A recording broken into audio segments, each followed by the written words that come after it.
ଲକ୍ଷେ ଛୁଇଁଲା ସୁନା, ସୁରକ୍ଷିତ ଭାବି ସୁନାରେ ନିବେଶ କରୁଛନ୍ତି ନିବେଶକ।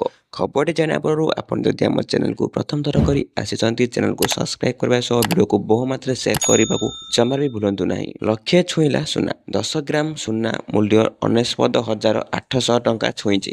ଜିଏସ୍ଟି ମିଶିଲା ପରେ ଦର ଲକ୍ଷେ ପାର କରିଛି। ଚୀନ ଆମେରିକା ବାଣିଜ୍ୟ ଯୁଦ୍ଧ, ବିଶ୍ୱର ଅର୍ଥନୈତିକ ଅସ୍ଥିରତା ଯୋଗୁଁ ସୁନା ରୂପା ଦର ଆକାଶ ଛୁଆଁ ହୋଇଛି।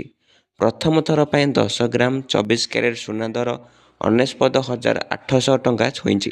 ଲକ୍ଷେ ଟଙ୍କା ଛୁଇଁବାକୁ ଆଉ ମାତ୍ର 200 ଟଙ୍କା ବାକି ଅଛି।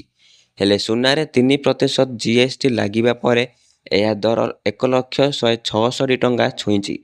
ଚଳିତ ବର୍ଷରେ ସୁନା ଦର 10 ଗ୍ରାମ ପିଛା 20,850 ଟଙ୍କା ଅର୍ଥାତ୍ 26.4% ମହଙ୍ଗା ହୋଇଛି।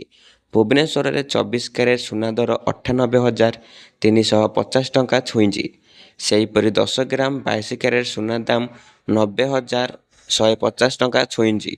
ବିଶ୍ୱର ଦୁଇ ବୃହତ୍ ଅର୍ଥନୀତି ଆମେରିକା ଓ ଚୀନ ମଧ୍ୟରେ ଚାଲିଥିବା ଟ୍ରେଡ୍ ୱାର୍ ଯୋଗୁଁ ଦର ବଢ଼ୁଥିବା କୁହାଯାଉଛି। ଅର୍ଥନୈତିକ ଅସ୍ଥିରତା ଯୋଗୁଁ ନିବେଶକମାନେ ସୁନା ଓ ରୂପା ଉପରେ ନିବେଶ କରୁଛନ୍ତି, କାରଣ ଏହାକୁ ସୁରକ୍ଷିତ ମଣୁଛନ୍ତି ନିବେଶକ।